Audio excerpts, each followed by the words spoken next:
चपकुलश ने एक और खूबसूरत चेहरे को अजियतनाक मौत की तरफ धकेल दिया। अदाकारा हुमैरा असगर की दर्दनाक मौत ने कई सवालात खड़े कर दिए।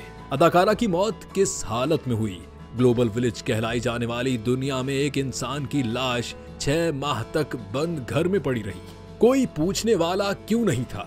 अदाकारा के घर वाले कहां थे? इन सवालों ने पूरी कौम का जहन उलझा दिया है। हुमैरा असगर के भांजे ने अदाकारा के घरेलू मामलात पर बयान दे दिया। हुमैरा असगर के भांजे के मुताबिक खाला बहुत नरम दिल इंसान थी, सबकी मदद करती, हर किसी के दुख दर्द में शरीक होती, लेकिन अफसोस जब उन पर बुरा वक्त आया तो कोई उनका साथ देने वाला ना था। आखिरी दिनों में वो बहुत तन्हा हो गई थी, उनका दिल टूट चुका था और वो अंदर से बिखर गई थी।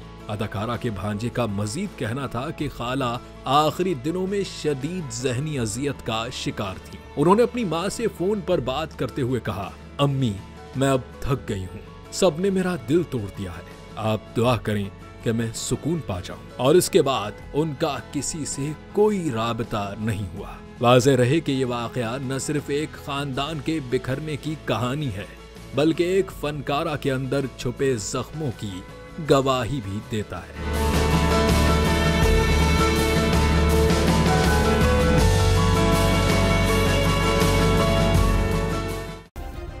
सब्सक्राइब करें और बेल दबाएं ताकि कोई खबर रह न जाए।